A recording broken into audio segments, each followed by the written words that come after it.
All right, and we are back. Welcome into another episode of Keeping Up with the New York Jets. Today is Thursday, July 25th. Very fun, packed episode to go into. We have got the beginning of Jets training camp. We're going to go into all the big storylines that we are either already presented with or looking forward to.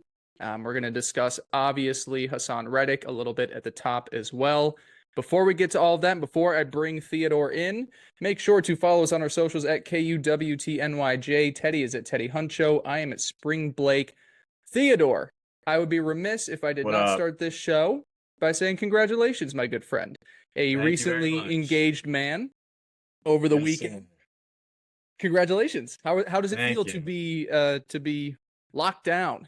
It Sauce feels it Gardner. feels good. It feels good, not too different from that regard. I already felt pretty locked down Yeah. beforehand.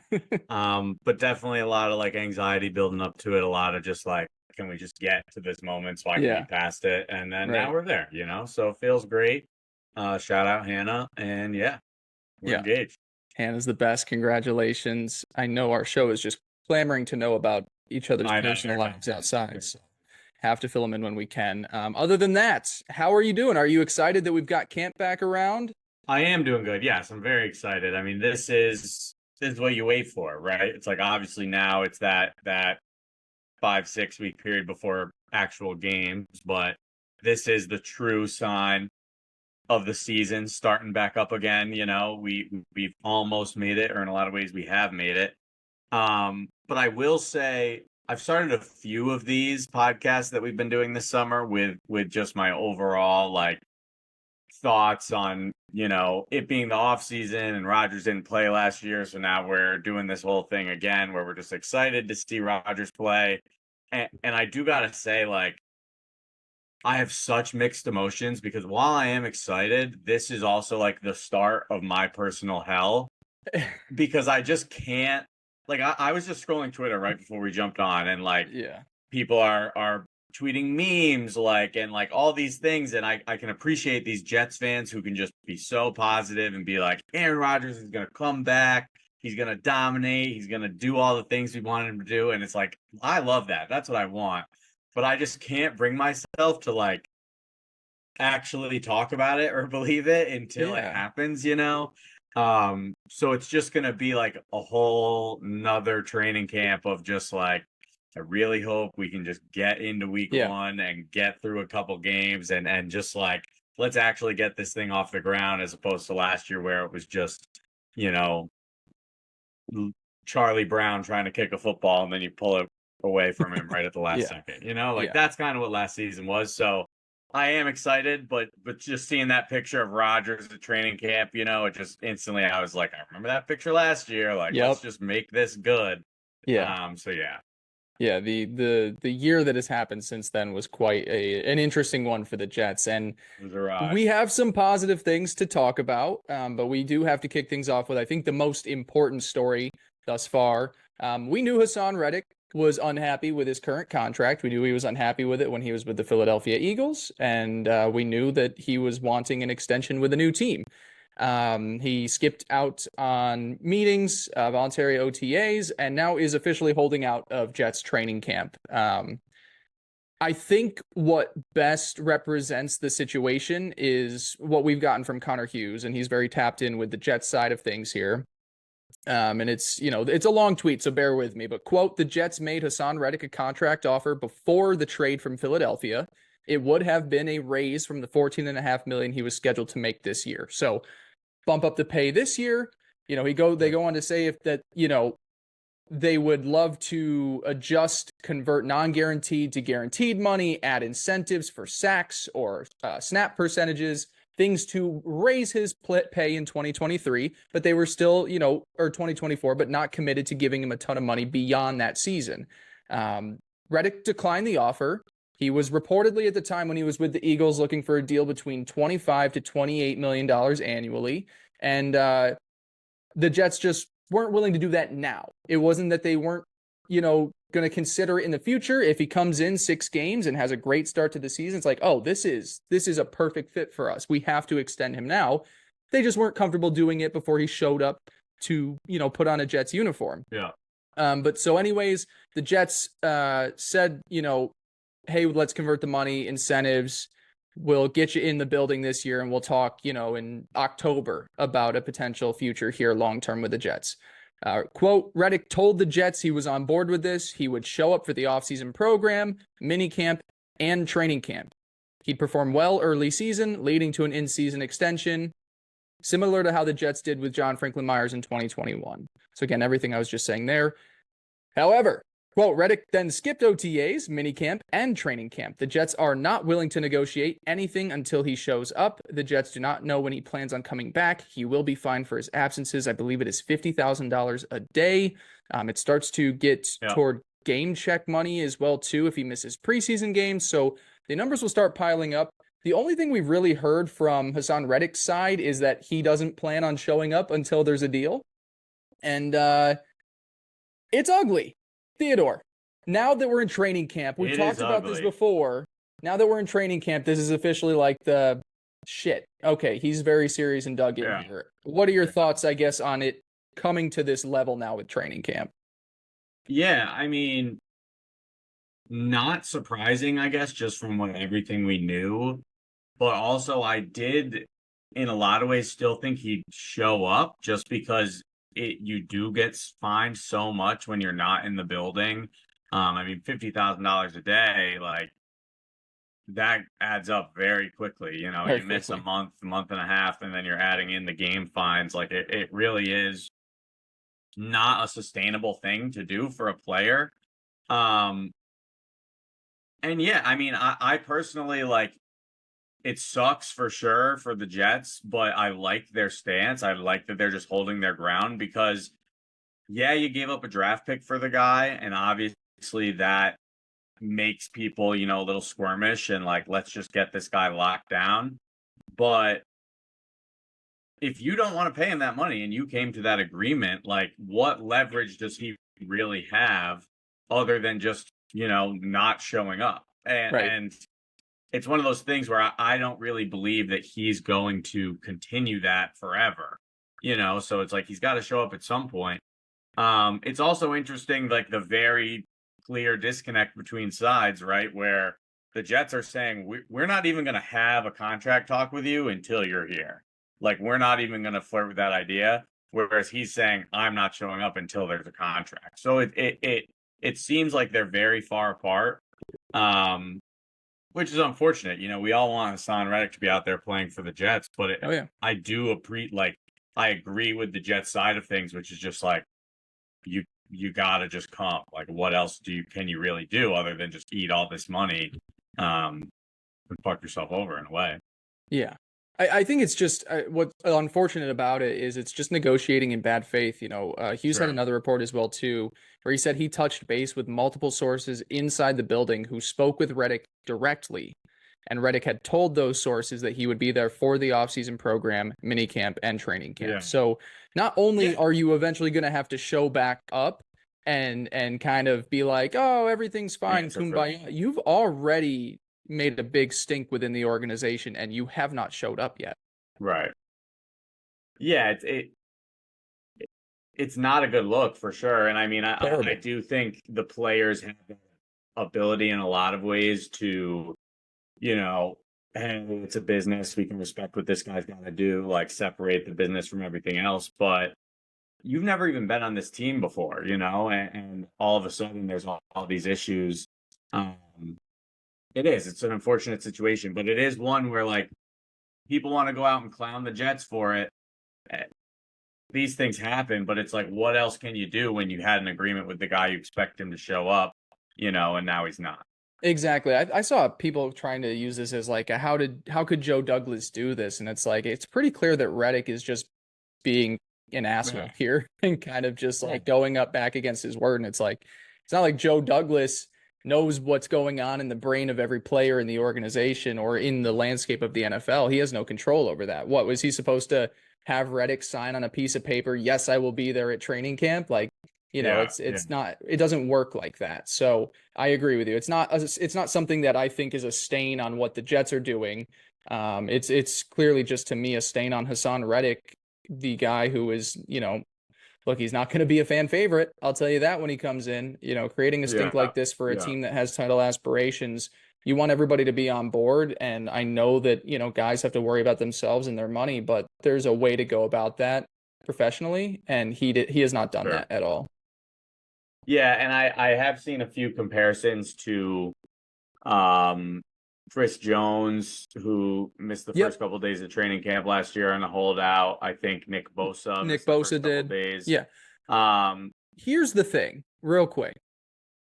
Nick Bosa, a top 3 edge in all of football, and it was off his rookie contract. Chris Jones is the best defensive right. tackle This is in what all I was of going to football. say as well. Yeah. Haasan Reddick, I get it. You've had good He's a good player in the last few years. You're a good player. You're not that guy. You're not like it's different player at the position. No. But my only point in saying that is like, it's not like it's super unrealistic for him to come in and still be a productive player and like whatever, and maybe eventually they'll figure it out. But it's just not how you want to start. It's not how you want to start your tenure with the team, especially with a fan base like the Jets fans, because they will turn on you quick. Oh yeah, they've already turned on him quick. I think what it would be is if he comes back and is like average at best or slightly above average. I think he needs to be undoubtedly like an amazing edge for the Jets this year for the fans to really get back on board with him. Where I stand with it all is like kind of like what you were saying. He's not going to let this money sink away forever. He is going to show up at some point, whether he does the hold in thing where he reports but he doesn't practice, who knows, but like he will be playing for the Jets this season. He will show up at some point this training camp. He will play probably on whatever the Jets are willing to give him. I wonder if they've changed their stance since the way he's behaved this year. Are the incentives a little bit less? Is the non-guaranteed not being made guaranteed money for this year? It'll be interesting to see how this has affected their own relationship, because now they have to look at things a little bit sideways with Haasan Reddick and said, you went back on your word. Things are not the same as they were 3 months ago. But he will be back. He will play. He will be good too. He's a great edge player, and it's a defense that is just predicated on get to the quarterback, and he will get to the quarterback. That's what he does best. So I think the way it plays out, he comes back at some point. The relationship doesn't have to be perfect. He'll perform well, and then if he does do well enough to get a contract, I do not believe there's any circumstance where it'd be with the Jets at this point. I would assume just like perform well, head into next offseason, and have another team pay you for your last final big deal. Yeah, I mean, we both talked about how none of us really thought they would be giving him a multi-year deal anyway. You know what I mean? I do definitely think that like once he's here and starts hanging out, like I think it is very easy for something like this to become water under the bridge. But it's just like getting to that point with him, and it just seems like there's no, like, what is the starting point right now? You know what I mean? Like, it seems like both sides are just so entrenched in like, we're not doing this. They're both playing hardball and digging their feet in. And it's like, it just doesn't feel like we're like close to a resolution, I guess. To me, the starting point is day 10 of training camp, and he looks at his bank account and he's like $500,000 in fines, and we haven't even gotten to the first preseason game. That's when I think it starts to kick in. And look, he's made a lot of money throughout his career. He's set to make more. We're talking about $500,000 versus 14.5 that he's going to make it this year alone if they didn't change his deal. So I think at some point he is going to look at this and be like, am I really going to sacrifice this much money just to sit on my couch in August? I will say, as far as it pertains to the season, edge is one of those positions where I don't think you necessarily need to be 100% attendance rate in training camp if you can't. We've seen a few guys, like you were saying, on the defensive line. Chris Jones showed up. He was still one of the best defensive tackles. Nick Bosa showed up to San Francisco, was one of the best edge players. I think they're, especially with his skill set and his fit within this defense, the job's pretty clear. You're going to get to the quarterback. It's the same defense he was in with Philadelphia. I'm not worried in the sense of him getting a slow start in camp. I just want the headache to go away, because we are sitting in this, like you were saying, you're in this torture chamber right now. And what's the one thing that is at the front of that torture chamber? It is Haasan Reddick here in this situation that, didn't need to happen. He created this issue for himself. Anything else? Anything else on Haasan Reddick? I won't be buying a jersey. He won't get jersey. Yeah, let's I mean, if he gets like 5 sacks in a game or something, I'll be caught in. 5 sacks in a game. I Yeah. just need him here. I just need him Dude, here. You know what I mean? he should be like a 12 to 15 sack guy. That's Yeah. kind of what you're gonna be hoping to get out of him. Well, and it's also one of those things where it's like you when a deal like this is made, obviously there was an agreement they now have gone back on, but it's like you gotta hope the guy just like wants to win a Super Bowl too, you know? And it's like, what are the best odds for you to win a Super Bowl with the Jets? It's like be fucking bought in and really good. You know what I mean? Yeah. And I understand like clearly he's looking for that payday, but when we traded for him under the guise of we're not going to be giving you a new deal, but we will trade for you so you can ball out for a year. Like that is kind of what it felt like. You know what I mean? Like it felt like a 1 year I'm ring chasing, like I'm gonna go play for a contender. Not that the Eagles weren't, but you know what I mean.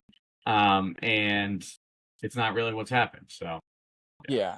I will say one note. It killed me to learn as a guy that would, if you gave me a genie with one wish, I would be like, make me the best football player of all time because I want to win Super Bowls and all that stuff. It bums me out to hear all these players talk about post career how just they were like, yeah, football's fun and winning is definitely cool, but so many people are just in it because they're good at it and there's money that goes right. along with it. You hear about that with basketball players, like, yeah, I was 7 feet tall and so they just handed me a basketball and I dunk it all the time and now they pay me millions of dollars for it. And it's like Haasan Reddick, if he wanted to ring chase, he was in a perfect situation. You know, Philadelphia is great. The NFC is harder to get. It was purely a money play for him. And Yeah.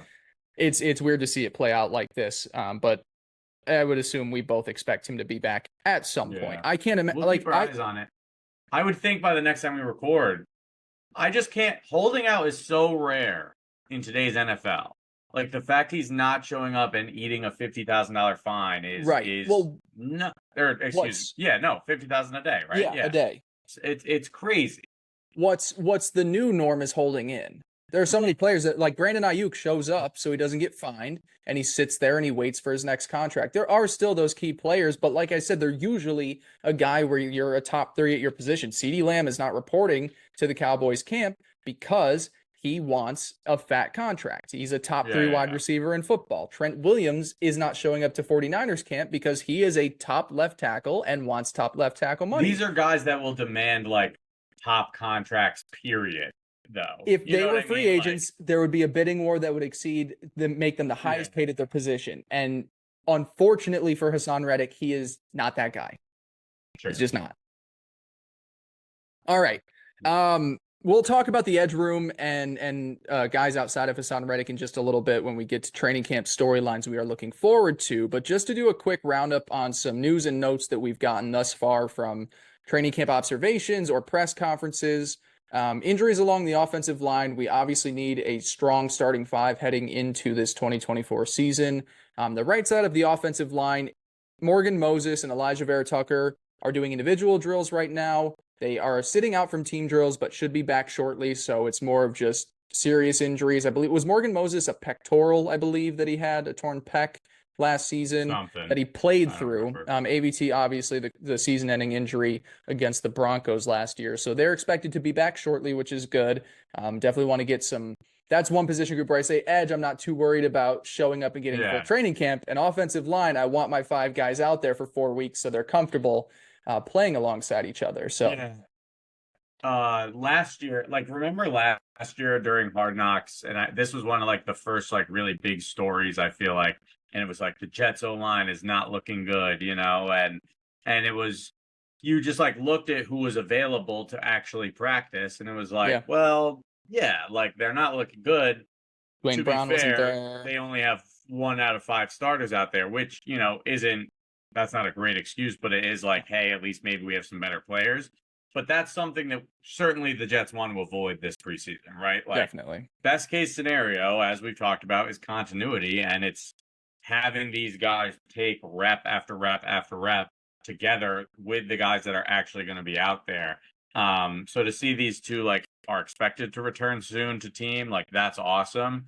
Mm-hmm. But it's just really keeping all 5 of those guys healthy and letting them like work together to to really make sure that we're like feeling good about our O-line. It's a Going good into group week on one. paper. They still got to spend a lot of time working together. Other injury news, Mike Williams is, quote, ahead of schedule in his recovery process. That was from Aaron Rodgers. So, he's not the team Huh. doctor, but says he's ahead there. There was reports, though, that he is expected to be lifted off the PUP sometime during the preseason. So all signs pointing toward a healthy Mike Williams for week one. Maybe not 100%, but I would definitely love that. on the field. That'd be big. If you can start and have that Garrett Wilson, Mike Williams, Malachi Corley trio out there week one, that will definitely make Jets fans very happy.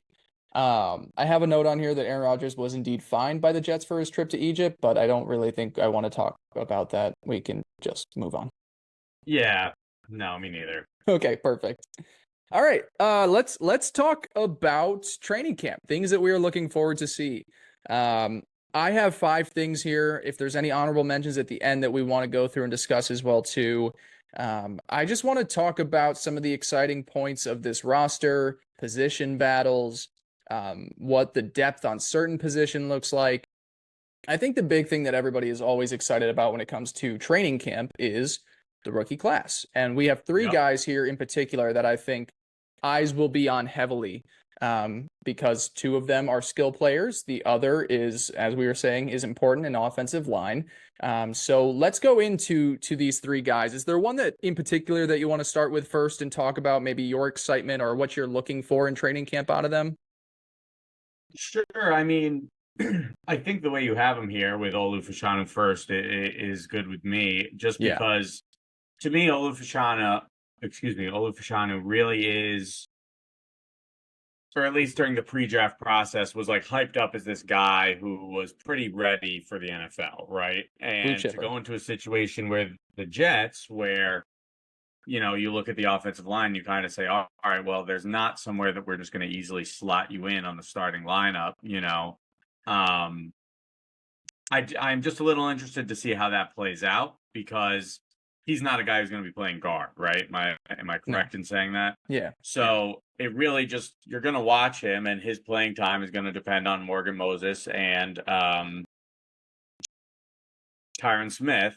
But also, it is training camp, so those veteran guys are going to be sitting out a lot, just because they don't need it as much. Obviously, you want to see him out there, but I do feel like we're going to get to see a lot of him, and just anything that I could see that lets me know, like, hey, this guy really is the real deal. He's that blue chip prospect we thought he'd be. I mean, that's what I'm hoping for. But he is super interesting because he feels like a guy who could easily like start, but he's not. You know what I mean? So it'll just be interesting to see how that all plays out. My main point, and I agree with everything that you're saying. My biggest thing with Olu Fashanu is, are we sure he's not one of the top 2 tackles on this team right now? Like, that's what's going to be interesting to me. He blew away the organization in OTAs, as every report that came out, as they were like, holy shit, this guy is amazing. Obviously, he's got the stature. He's still young enough where you're like, he's a green prospect. He is not his finished product right now, but he's already great. Healthy, durable. He has the potential to be your franchise left tackle after the Tyron Smith era runs here with the Jets, which I think they harped on it. They've said a few times, but it is awesome that his kind of role model, as probably most franchise left tackles had in, growing up, he idolized Tyron Smith. So awesome to get to see them work together this preseason and this season and kind of be almost like a life coach for the rookie. I'm going to be very interested because they do believe he has the ability to play both tackle positions. He was primarily just a left tackle guy at Penn State, but if Morgan Moses, for whatever reason, maybe isn't looking too hot in training camp, like if you're trying to put the best starting 5 out there, and Olu Fashanu is that, I don't care that I traded a 7th round pick for Morgan Moses. Tyron Smith is not a guy that he's to me still a tier above like Morgan. No offense to Morgan Moses. I still think that he will be the left tackle for the Jets as long as he's healthy this season. But Olu, I don't know, man. I think there's a world where, like, best case scenario, he's your starting right tackle and Morgan Moses is just here for the ride and a great depth piece to have. Yeah. Yeah, and that's I don't think it's really that absurd. Like, Morgan Moses is a good player. I'm happy we got him when you looked at, the available tackles in the market and whatnot, but it's not like Morgan Moses is like an elite right tackle. You know what I mean? Like he's a very good player. He played well for us 2 years ago. He was good on the Ravens last year. I don't mean to diminish him at all. But yeah, that idea that Fashanu could just jump in and it's like, hey, we got to get our best five out there, and he's one of them. I think that's definitely at least a possibility, even if not, week one at some point in the first month of the season or something like that. So definitely something to watch for. But yeah, I'm excited about. I mean, who's not excited about their number one pick or their first round Exactly. pick? You know what I mean? Yeah. It's like, Yeah. hopefully he goes out and just balls out every step of the way. Yeah, offensive line picks aren't as sexy as, taking Garrett Wilson at 10 or Sauce Gardner at 4, but I mean, if you've seen it across the league, it's like without a good and if you've seen it with the Jets, I mean, we don't even have to look across the league. If the Jets have a bad offensive line, the Jets are usually bad. Yeah, And the whole point for an older quarterback with a run first offense that you want to have, you need an offensive line. My one thing that I would say when evaluating, I guess, what is important for this starting five that you'll have on the offensive line, Morgan Moses has the upper hand when it comes to run defense. That is Olu's, I guess, biggest shortcoming. Something he needs to still work on is his development in the run game. If you are focused on getting the best five to pass protect Aaron Rodgers, which should probably be the case, especially when you're thinking the right tackle position, if you've got other guys that do just fine in run defense, and like Elijah Vera Tucker at right guard there, it wouldn't blow my mind to have him out there. Now, if you're focused on like ground and pound, and that's the emphasis of this team, then yeah, Morgan Moses has the upper hand. Olu is going to play at some point this season. He will probably get 4 or 5 games in there. It's not even just the fact that Tyrone Smith and Morgan Moses are old or they've had injuries. That's exactly like you said. That's just how offensive line play works. You are not going to get your starting five out there for all 17 games. If you do, you're the luckiest team in the league. So we'll see him at some point. I just wonder, if he gets out there, say that Morgus gets banged up in week 3 and say Olu goes out there.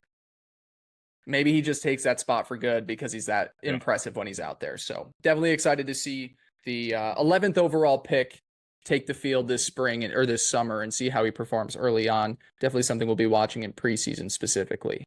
Teddy, do you want to talk about the running back or the wide receiver next? Honestly, I mean, I'll start with Braylon Allen just because I'm excited as hell to see him out there. Really think he was the type of guy who could have got drafted somewhere and been a starting running back. And just, got drafted to a team that has an already great running back. But I am just excited for really Braylon Allen and Malachi Corley. Both, you just want to see them go out there and like succeed and show signs of life and, really just like grab training camp by the balls, for lack of a better term. One thing about training camp and preseason games and all that stuff is your best players, your great players, they're a lot of times, not playing. Like Breece Hall's probably not going to play a ton in the preseason. Not going to need as many reps, in training camp to like get things going. And I'm just really excited to see what Braylon Allen is capable of, because I mean, he just seems like he's going to be able to be a great NFL player. And I think it's underrated what having 2 great running backs really can do. Like I think you can look across the league and there's plenty of examples. I mean, the first one that comes to mind for me is a few years old, but it's like when Aaron Jones and Jamal Williams were just both, awesome on the Packers. It's like, hey, that's really freaking helpful when you can just rely on 2 guys to just ball out. You know what I mean? And for the Jets to have that, like, we like Michael Carter, like there were some other guys that we liked, but it did really feel like when you weren't giving the ball to Breece Hall, it's like we're kind of losing a lot by taking him out here. Braylon Allen to me seems like he could be that step up where it's like he really does, Breece comes out, he comes in, and you're not really losing all that much. So yeah, I mean, I'm excited to just honestly like see him in a Jets jersey, see him taking carries. Like I just want to see him. So that's so funny that you say you just want to see him. If you will go check your Twitter DMs, I just sent you a picture of him from camp.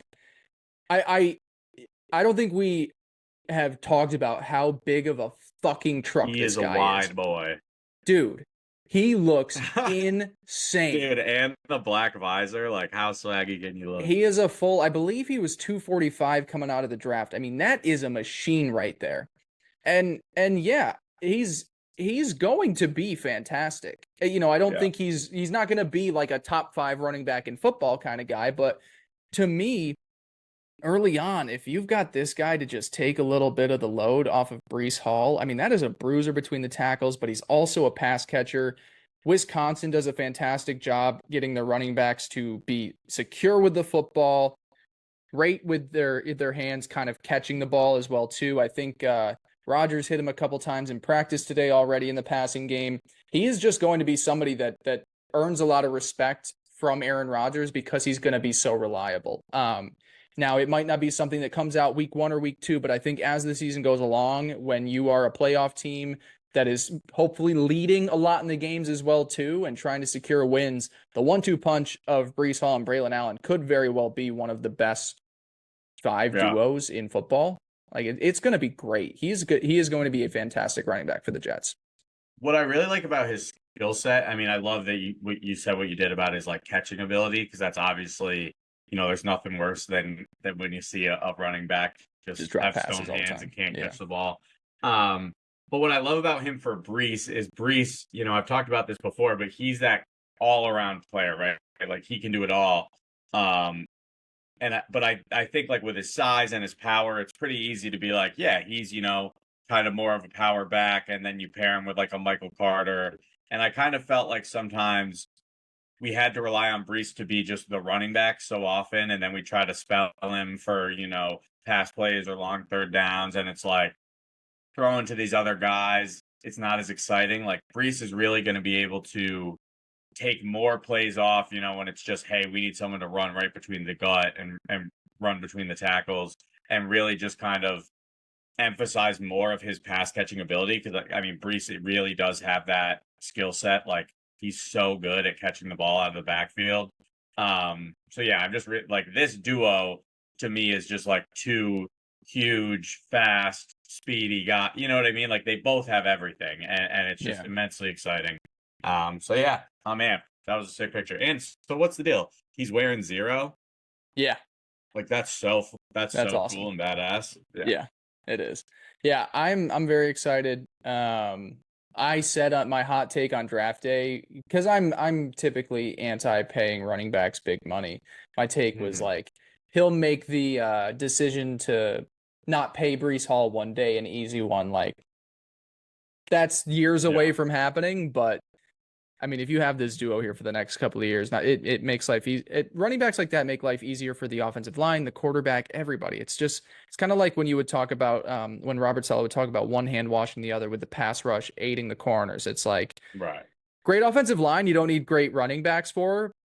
When you have great running backs, the offensive line doesn't need to be top 5 necessarily. When both of those are humming, it is something special to watch. So very much looking forward to that. And then, yeah, you know, Malachi Corley, I don't know. Is there anything that in particular that you want to see necessarily from him? Because the wide receiver role on the inside is going to be pretty important for him. He's one of those guys that you want to see, you know, on these short yardage throws, run after the catch. But it's not like he's coming in as a 1 or 2 for this offense right now. Yeah. Yeah. I mean, I think with him, it's more just kind of like sit back and watch and like see what happens, you know, see how he develops, see how he seems to be playing. And he's a guy that you'll want to like pay attention to, you know, is he running with the 2s? Is he running with the 1s? Yeah. Because there's certainly guys that we hype up, you know, after they're drafted, and then we get to game day and it's like, oh, they took 1 snap. Like, what's good with that? You know what I mean? I don't expect that to be the thing. I mean, for me with Malachi Corley, I believe that he can be a solid, you know, number 3 or number 4 guy, play a little in the slot. In terms of training camp, I mean, we're probably not going to see a ton of it, and it's not like we're sitting there watching every practice, but I will be interested to hear about, you know, are they kind of utilizing him in this, you know, he had all these comparisons to Deebo Samuel, right? It's like, are they running these run plays to him? Are they running jet sweeps to him? Are they, you know what I mean? Like just getting a little more insight on how they plan to use him, if they plan on being creative with him in the offense, things like that. But yeah, I mean, nothing real specific. But for me, all these guys, it's like any rookie that's highly drafted or skill position, day one of training camp, like you're excited to see that guy play. You know what I mean? And Yeah. that's where I am with these guys. Yeah, I agree. It's I think his will be easier to observe during the preseason games that they'll have as well too, because I think if you take a look, Mike Williams probably will not be playing in the preseason, so you'll be Yeah. getting a lot more of Corley on the field. I'm excited to see how he does. Um, he's oops, I shouldn't drop that. Sorry for your ears if you were if you had to listen to that, but I don't know. His body is and his what am I trying to say? His skill set or his size and skill set is something that necessarily hasn't had a ton of success. I think the Debo comps are like the high end of what you want, but when you take a look at, size, weight, their average depth of target, smaller. yards per route run, the other names on the list, along with Malachi Corley's numbers, are Rondale Moore, Paris Campbell, Kadarius Toney, Amari Rogers, Anthony Schwartz, Kiki Kuti, and then Debo Samuel. So it's like, it's awesome at the high end if he could turn into a guy like Debo, but there's a lot of names on there where you're like, yeah, it didn't really pan out for any of those guys the way we would have hoped it would. So, again, it's more of a luxury because it's not a wide receiver 1. It's, most likely not a wide receiver 2 with Mike Williams, but it will be interesting to see how he kind of carves his own rollout in this offense. Sure. And if he can be somebody that by the end of the season, Aaron Rodgers has in like the trust tree. Yeah, and what I will say about that list is like it's obviously a list of guys that maybe haven't succeeded the way that, teams wanted them to, but it is a list of guys that trickery aspect of it, Sure. that multi-position player was applied to all of those guys. You know what I mean? So yeah, he'll be fun to watch and kind of see how the Jets want to utilize him and if they can get the most out of him. Yeah. All right, well, that's any other rookies there. There's a few others that I think we'll talk about in some of the other position groups, but those are the big three I think that everybody has got their eyes on for training camp. So let's move along now to kind of hand in hand with the Haasan Reddick situation. Another story that we're going to be keeping our eyes on closely is the edges that will be playing opposite Jermaine Johnson. We already know we've got our number 1 edge guy there. He will cement himself by the end of the season as a top 10 edge rusher. That's the trajectory he is on. He will be that. But opposite, what are you going to be getting? And I kind of framed it with 2 first questions. Has Will McDonald been in the weight room? That's my first question. I knew this was going to happen because I say we, but just Jets fans in general were so mad at the Will McDonald pick. Then all year we're so, frustrated with his playing time and all this stuff. And again, it's like, that is all fair. You take a guy high, you want to see him perform. But the Jermaine Johnson model did show us that, like, just because a guy only plays, 17% of snaps in his rookie year, it doesn't mean that this Jets coaching staff just like hates them. It may actually mean that that's just their plan with that guy. And with Jermaine Johnson, we saw that big increase in playing time and that big increase in, success and how he's viewed in the league. Now, does that mean Will McDonald's 100% going to be as good as Jermaine Johnson? No, but I do still have a lot of belief in this guy. And instantly, day one of training camp and all the reports are, he looks like he's bulked up. He looks amazing. He's taking that Jermaine Johnson path, like all those things. And it's like, didn't we see this coming a little bit? Oh, I'm on the opposite side. He's still listed at 236. What, you think he's fat? No, I don't think. I think he's gain weight. I think Robert Saleh was like, oh yeah, he spent the entire last month trying to bulk out, but he still is coming. I guess maybe the listed weight can change, but 236 for an edge rusher too small is so small. You're usually on your low end in the 250s. I would feel like what's Jermaine at? What? Let me take a look at Jermaine's weight. Yeah, I mean, Jermaine. That was his big issue coming out of college, was that he was so. I see small. I You misinterpreted. know, Jermaine is 262 pounds, and even he, you would say, is not like the beefiest guy. 236 is small to me. My question with him is like, if we for some, and we don't have to worry about it because, like we both said, we shouldn't do hypotheticals if we believe that Haasan Reddick is coming back, but a 236-pound edge rusher, I'm not putting out there on first and second down. Yeah, that's fair. That's fair. It does seem like his thought of being, a pass rush specialist at that weight is going to remain. I mean, Yeah. I'll jump ahead a little. Like, Yeah, we've talked about Haasan Reddick, right, and how important it feels like he is to the team. And it's not like the Jets don't have other edge rushers that could maybe perform, but it's like, is Will McDonald going to be an awesome edge rusher? Still a big question mark. And then it's like the next guy, I think Michael Clemens was taking reps with the ones today, right? yeah, yeah. Like, Michael Clemens did not look very good last year. No. You know what I mean? So instantly you lose a guy like Haasan Reddick who you traded for, and your confidence in this room does go down a lot. Now, again, like, I think Will McDonald is going to be able to make somewhat of a jump. But it is a fair point that he's not necessarily going to be a rush stopping defensive end. And then it's kind of like, all right, who else is out there? Like, are we relying on Michael Clemens to be this starting player? Like, I don't think he's that good. You know what I mean? Yeah. So it really does just like reemphasize that I really like Haasan Reddick to play for the Jets this season. Please come back. Yeah, that's I think the big takeaway from watching the other edges opposite Jermaine, because when John Franklin Myers had to be a cap casualty, the hope was that, okay, similar type mold with Michael Clemens, he can be the run defender on edge first and second down. You kick him inside to pass rush on third down as a smaller 3-tech. But like you said, Michael Clemens was not good last year. So you're like, well, are we really going to rely on that? He was taking first reps. So it seems like he would be the presumptive early down guy if Reddick wasn't there.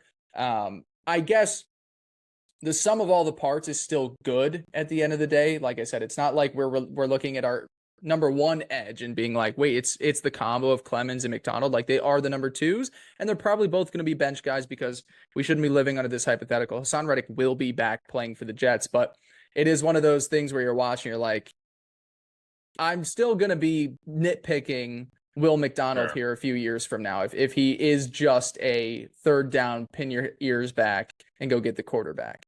I would like to draft an edge rusher in the first round that is a 3-down player. More of a Pluto. Yes. To go back to my point, though, reports where he looked very good. Yeah. And Salah said that he spent a lot of time trying to bulk up. So we'll see. Maybe the listed weight on the training camp roster is inaccurate. Yeah, like I would assume, like, did that roster come out? I would assume that they're not weighing the guys and then reporting their true height and weight that day. That doesn't seem like something. So I would assume that 236, if he's still listed there, is just whatever he was listed at previously. Unless it is like we weighed everyone, because they do that on day one. I just don't know if they'd actually release that to I'll make sure I'll be the personal weight tracker for Will McDonald. I'll be the show's representation of always just tracking the weight, and I'll just try and find any tweets. Maybe like go to training camp and bring a scale. This could be a great content idea, actually. This could put us on the map. Is Will McDonald big enough? Video series. How much does Will McDonald actually weigh? You go to training camp and you wait until he's like signing autographs, and you bring a scale, like a bathroom scale, right? In your shirt. Sign this. Actually, wait, can you sign it with your feet? Could you just step on this real quick? I just want to see something. I'm just curious. Feel like it's a gag. It's like a joke scale. It's a joke me and my buddies are doing. The joke is just that now you know his truth. Yeah. This is a good idea. I like this. I like that. The other name I'm gonna throw a few fringe roster guys out here throughout as we go through positions. Little bit of hype for a guy, Eric Watts, an undrafted free agent from UConn. I like that. Apparently impressed the coaching staff during OTAs. More of a developmental project, and like I said, a fringe roster guy, depending on how many edges you keep. He had apparently a nice chase down of Andrew Peasley today, who that's the first mention of Andrew Peasley on this show. We will talk about him a few more times later on.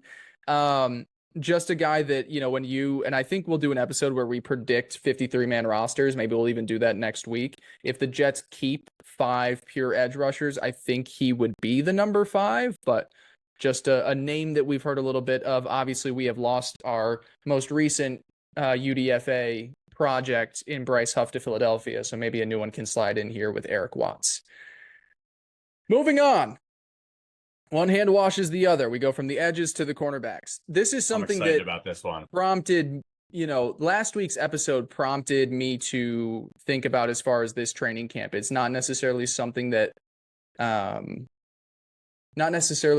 might matter all that much for the 2024 season, but I am very interested to see, knowing that we expect to lose DJ Reed in free agency and Michael Carter II might become the highest paid slot corner of all football. Will it be for the Jets? Would it be for somebody else? Remains to be seen.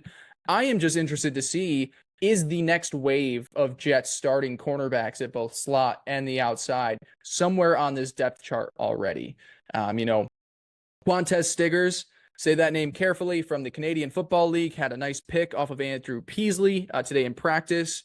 Jarek Bernard Converse was I believe a 6th-round pick from 2023. Jarek Bernard Converse. Well, I was thinking of there's some guy that's like Baptiste in the NFL, and he's actually, and I think I just got their names mixed up. I don't know who I'm thinking of, but that does sound like a French ass name. Jarek Bernard Converse. When you say it like that, for sure. Yeah, he was injured for the most of the 2023 season. He has switched from safety to cornerback. So a couple of names of young guys there, but it's interesting to look at the position as a whole, not necessarily for this year, but like depth pieces and potential starters for 2025. Yeah, I mean, I'll start with Michael Carter II. I mean, he's let his play speak for him. He has been an amazing slot cornerback, an amazing number 3 guy to have on your team. I'm on record. Excuse me. I like to just pretend the money part doesn't exist. So my take It is exists in a big sign way. Michael Carter immediately, keep him around here. I'm really excited about Quantez Stiggers though. Like his pulse, we were in a previous podcast, but if I'm remembering correctly, like he didn't finish college or he didn't stay at the college he was at, which was like a D1 college, because of family issues and some health things with, I believe, his dad, or I don't know. I don't want to get the details wrong. But to me, his story has just consistently been like, he's actually this very good player that went to the CFL for, kind of reasons outside of just his play, and was very, very good in the CFL. He made a lot of noise in OTAs, just making a lot of plays, people hyping him up, and then to immediately come out and have a pick on day 1 of training camp. Like, this is a guy that the hype for me is really building up. And yeah, I mean, I love DJ Reed. I think DJ Reed's a top 10 cornerback. Sauce Gardner's on record saying he's the best cornerback in the league. Yeah. But it does feel good to see a guy that you draft, perform early, and Quantez has really done that every step of the way so far, has made a lot of noise. So I'm excited to just see how he ends up playing once games actually start. Yeah, he's succeeded at every level he's played. High school, got some nice recruitments out of college, then to the CFL, and hopefully now continues in with the NFL. It's nice to find a guy that late, and something that we'll just keep our eye on, because he might not demand too much time on the field in his rookie seasons, just because of how many great guys are ahead of him. But he will have a chance to be out there at some point. And look, ball hawk cornerbacks, they're fun. You make a pick like that. Did you watch the video? Have you ever made an interception like that in your career as a DB? I mean, I doubt it. It was like an underthrown vertical route that he just went up and nabbed. I gotta rewatch the video. I gotta rewatch your film. 2 interceptions in my career. Both were just like really bad throws by the quarterback that I just kind of like was watching him, and then he threw it very closely to me. One was in a JV game, my first JV game in college, and then the next was a scrimmage my junior year, and I tore my meniscus on the run back. So, nice. Same career. What I also love about cornerback is like cornerback's one of those fun positions where because of like the dime package and the nickel package, and then, teams a lot of times have a specific like pass rush package, and there's all these different packages on defense. You know, when a guy is third or fourth on the depth chart, they can still end up seeing the field, a decent amount. So I'll be excited to see him out there because I will assume that he'll play a decent amount come game day. Oh yeah. So yeah, it'll be fun. We'll see. Yep. Exciting. Moving off cornerbacks, I think depth pieces along the skill player positions. I don't know, playmaker, skill player, skill positions. That is something that is always a training camp storyline. Now we can't make the Denzel Mims jokes this time around, which is a bummer for sure. I'm not having him here battling out for a roster spot with the Jets. I know you do. I know you do. But you've got a new Denzel Mims, Allen Lazard, wide receiver. Will be battling it out for probably one of the final wide receiver spots on this depth chart. The top two names in contention are going to be Irv. I spelled that wrong. Irv Charles. Why did I spell that wrong? Irv Charles, and then Jason Brownlee. So often when you are looking at the last or second to last wide receiver spots on your depth chart, you're also looking at guys that can contribute on special teams. Irv Charles is presumptively the best gunner on the team, so you'd like to keep him around. Brownlee technically has more experience on special teams than Allen Lazard has. However, during OTAs, Allen Lazard was seen as a blocker for returns. So I think the message has gotten across, hey, sure, we need to keep you around, but we are going to need you to do a little bit more than being one of the least productive wide receivers in the entire league in 2023. So what say you, Theodore? Is because of the money, it seems like Lazard will still be stuck around. And granted, of course, he had a terrific first day of training camp. So that is another takeaway. Take that with a grain of salt. It's just one day, but he did have a very good day. Is he the guy that sticks around because of the money?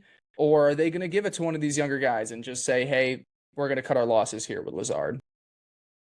Yeah, I mean, I guess the first thing I'll say, I would think there is the potential for two of these three guys to make the team. Yes. There's one odd man. I really don't see Lazard being cut. You know what I mean? Yeah. And it's a mixture of he already obviously has the relationship with Allen Lazard or with Aaron Rodgers. You have the money.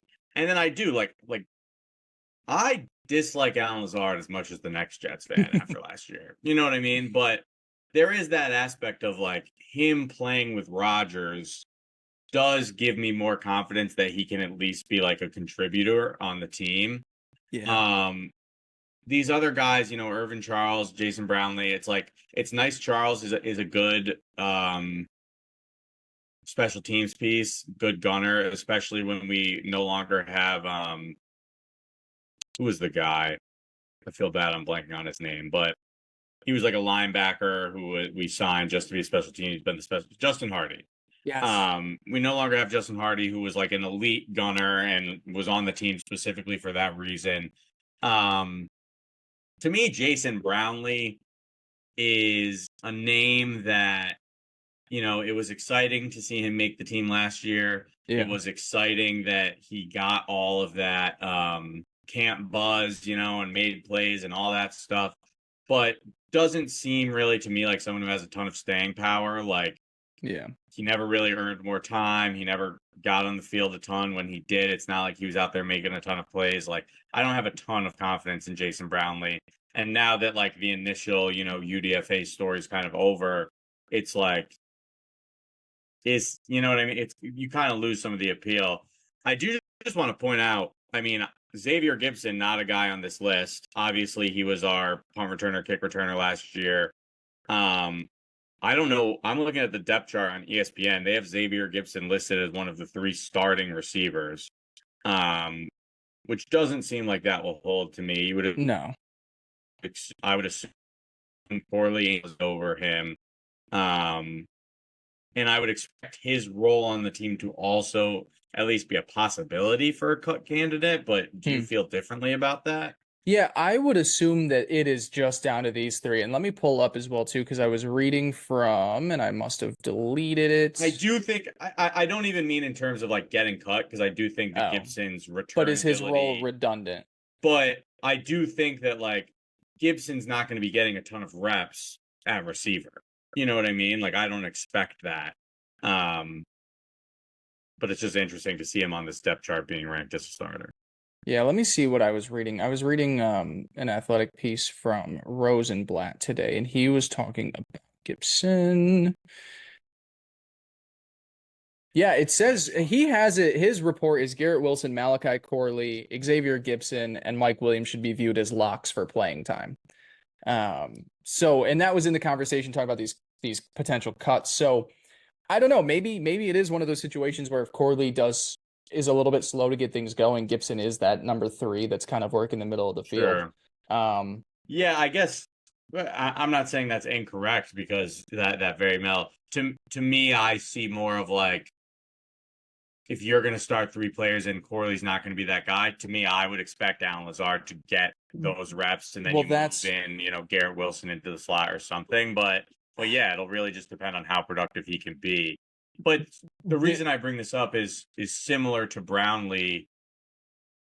Xavier Gibson as a receiver is not someone I have a whole lot of confidence and faith in. right. No, certainly not. And we're still talking about a guy that would be the wide receiver 4 or potentially 5 Yeah. here for Tongue Lazard. The problem with Lazard becomes you're doing the same of too much between him and Mike Williams. They're the Yeah. same guy, and Mike Williams at his best is better than Lazard is at it. Now, if Aaron Definitely. Rodgers is there, maybe it works. And I do believe Aaron Rodgers is going to work like hell to make Alan Lazard look really fucking good because he wants his buddies around and he wants to probably help resurrect what was a disgustingly bad season last year for him.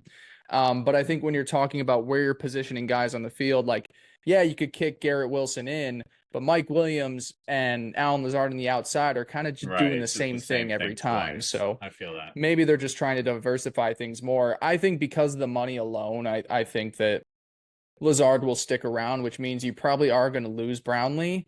But Yeah, if you're giving me these three guys, I would expect it to be Brownlee. But I mean, it's something to watch. But yeah, I don't remember Brownlee doing a ton on special teams. You know what I mean? Like he's right, like a tall, skinny, lanky guy. It's not like he's like a body type to, be a gunner, be running down on kickoff, like right, in the conventional sense. So, yeah, but that'll be fun. I mean, this is what training camp's all about, right? You watch exactly. Hard Knocks, and who matters is those guys right at the end of the That would depth be chart. the focus storyline. If Hard Knocks was with the Jets this year, for sure, it would be Jason Yeah. Brownlee talk. Let's move to the running back room. Kind of the similar conversation. We know that really right now it seems like the top three are Brees Hall, Braylon Allen, and Isaiah Davis, which leaves an interesting conversation for running back 4. You could also loop in tight end or fullback, Nick Bawden in with this conversation if you're just talking about who will be the 4th guy here. But it's really at the running back position, Izzy Yeah. Abanikanda and Tariq Cohen, who has been out of the league for a few years now, signs a deal to come with the Jets in this offseason. When I think of Tariq Cohen, I think of like this new kickoff rule, and I think of a guy that would fit well in that role. He is kind of your receiving back. He's not a guy that you necessarily want between the tackles, but it's, to me, the only reason it's such an interesting story is because Cohen has been out of football for a few years. And you're like, oh, so the Jets picked him up. What is their plan here? Now, again, we're talking about the end of a depth chart, but Izzy was drafted and they invested a pick in him last year, and then they quickly invested 2 more picks at the position a year later. And Izzy's role is all of a sudden now kind of on the way out. It doesn't look like there's a clear path for it at all. So yeah, what make you of the RB4 position here for the Jets? Yeah, I mean, the Tariq Cohen signing is an interesting one, because it's either like the death nail in Izzy's Izzy. tenure here on the Jets, or it's just like a camp body to have. I mean, Right. I'm looking here. It looks like he hasn't played since 2020. Yeah, Am that's I wrong correct. in It was saying the that? COVID season was Yeah. last So year he like, played. that's a long time ago. Yeah. And when guys sit out for a while, I'm not one to believe that they're, just ready to go, come back in. I mean, Tariq Cohen was a fine player for those couple of years, but I don't know. I mean, and Izzy is not a guy I have a ton of confidence in either, right? Yeah. And I'm definitely the Jets just are on this crazy streak, of just drafting running backs to do nothing ever and then to Yeah. just be cut or released or traded. You know what I mean? Yeah. And At least I they're think a doing it in the lot of 6th and 7th rounds for those guys. no, At least sure, it's, yeah. I mean, yeah, that's definitely. what it's But become. it has become like LaMichael Pirine, like Izzy Abanaconda, Michael Carter, even like not that Michael Yeah. Carter did nothing, but he does end up leaving, 2 years into his career. Like you that decision to draft 2 guys, to take a guy like Braylon Allen and then also take Isaiah Davis. I mean, you're saying right there by taking him that you believe in him. And Mhm. so to me, like with Izzy Abanaconda, it's almost like just cut your losses at some point. Like, what's the point of keeping him around? But I say that, and like, I don't have. To me, I see Tariq Cohen as a camp body. I don't see him as someone who's going to actually stick around for the season. Yeah. And if they do end up keeping 4 guys, then maybe that is. But I would expect. I mean, is 4 guys right, or would it be 3 and Nick Bawden? Because I mean, Nick That's Bawden's the question. he's going to make the team. So Unless you have a tight end that can kind of fill in a little bit of his role, that would be my only thought. If it's like a Kenny Yeboah that's doing fullback yeah, responsibilities, or which I don't even really think. that's they If all anything, kind of it's a time. fluke. Right. Yeah. Yeah. Fair point. Yeah. So, Cohen, to me, the only reason it was interesting is because it happened like shortly after the kickoff rule. So I'm not sure if maybe they're just like, let's see if this works, because Yeah, it'd be a cool story for him to come back after all these years. and I think you're probably right in saying that. I personally think it's dumb that like you want guys returning kicks who are very fast, and you Tariq Cohen's wanted very that. fast. No. Yes, I know, but I'm saying you wanted that before the kickoff rule. So I don't Yeah. understand why like now everyone's like, well, there's this new kickoff rule, so let's go sign this one very specific player. It's like Fair. just keep playing the guys that you would have had returning kicks, and go from there is how I view that. Um, but yeah, I honestly forgot about Tariq Cohen. That'll be interesting to watch because he hasn't played in 4 years. Like that's crazy. 3 years. Yeah. It's Rosenblatt. I was just searching to see if there were any notes from Tariq Cohen so far in camp, and Rosenblatt had every year some under the radar Jets emerge in training camp as fan favorites. Who will it be this year? Some top contenders, all names that we've talked about so far: Quantez Stiggers, Eric Watts, and a sneaky one, Tariq Cohen. So that'll be interesting. I'm excited to watch it. I'm curious what role or what they brought him in to do. To do, yeah. That will be interesting. The last one, I don't want to look for this portion, and I apologize. I think we lost Uncle Jay like 30 minutes ago. We're on a little bit of a long one today. We're at the hour Um, point here. I want a cool tight end for the Jets. Yeah. The main conversation is the tight end room and who is it going to be? Who's the third tight end that they keep? Is it Kenny Yeboah or is it Zach Kuntz? I want like a cool room. There's Rucker. Obviously, I think Conklin could have a good season with Aaron Rodgers, but just like we've been talking about the same names since we've been doing this show, and I'm kind of just like, I want something out of this position. No, I agree. I mean, I think having a productive tight end is huge in to an NFL team. I think Conklin is a good player. I think he can get done what you need to get done. But there is that aspect of like who's kind of helping him fill in the gaps. I mean, I like Rucker. I hope he can do something, but it's not like he really did much last year. When it comes down to Yeboah and Kuntz, I mean, Yeboah, I'm surprised Yeboah is still around. Not that I don't think he's good, but he made the team like I think I remember like I think I remember like getting my COVID vaccine and like thinking about Kenny Yeboah. And that was like 4 years ago. So it might not have been that long ago. No, I think you're right. Yeah, like I'm trying to think like the bigger point, and I'll pull this up and be able to answer that. But that's my whole thing is like we in this show, since we've started, this is what our third training camp doing this. We have talked about 5 different quarterbacks. We've talked about running backs. We've talked about 10, 15 different offensive linemen. We're talking about the same tight ends this entire time. Playing in Yeboah the whole time. Yeboah was 2021, so I don't think you were getting your COVID vaccination. I don't know why I remember being Maybe in your booster. No. I don't remember being in. I remember being in the fairgrounds parking lot, like on my phone, like looking at who the Jets signed as UDFA is. So maybe I was just at the fairgrounds for some other reason. But yeah, it's interesting, and I mean, Kuntz, like, do we even see him play last year? Like, I don't even really know like what to think about him. But yeah, I mean, you can't imagine they keep all 4 of those guys. Zach Kuntz played in 1 game last year. He has 0 stats to show for it. Meanwhile, Kenny Yeboah in 3 seasons has 4 catches for 64 yards. Like I said, I'm not expecting to have 4 great tight ends here, but I just I just want something fresh and new to I get think if you want something, you're going to need a new player, which we don't have, or you're going to need Rutger to break out, which fair. He's a Long Island boy. Honestly, as long as Conklin is like an 8 touchdown guy in the red zone for Rodgers, I'll be happy with Conklin with like a not terrible quarterback will be more exciting than The biggest problem with Jets offenses as of late is like when you have a quarterback who's throwing for 2,000 yards, 1,800 yards, everyone's gonna have horrible. And 1,000 of them go to Garrett Wilson. The rest of the depth chart is like, well, what about me? It's like, it's like every game you're like, oh, this guy only had 1 catch. Well, it's like, well, yeah, everyone only had 1 catch. You know what I mean? Like we need to start being a little more productive. Yeah. So all 3 positions, definitely, you're not talking about guys that are going to be fringe starters here, but interesting positions nonetheless that, just position battles to watch. Running back, wide receiver, and tight end. The last thing that I want to talk about before we finish up this episode of Keeping Up with the New York Jets. Who the fuck is playing quarterback for the Jets this preseason? Who? Dude.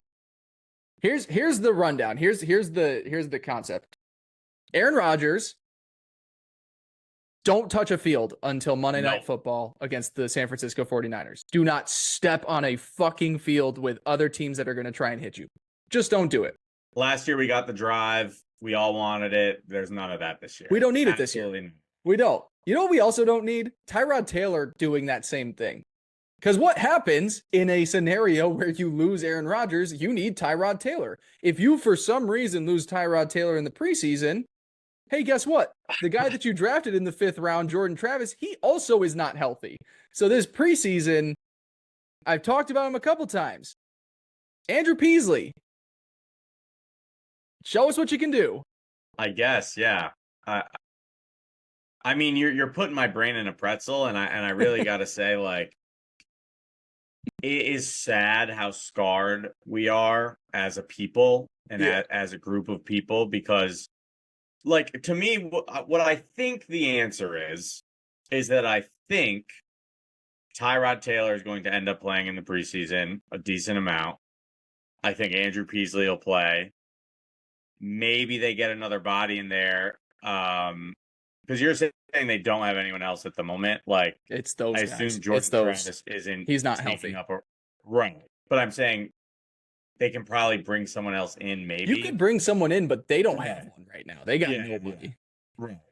So I think the answer is going to end up being Tyrod and Peasley. But, like, that fear of Tyrod getting injured and it being on the basis of, like, if Aaron Rodgers gets... You know what I mean? Like, we're talking all these hypotheticals, but it's like, we need to go into week 1 with those 2 guys healthy and ready to be able to play quarterback.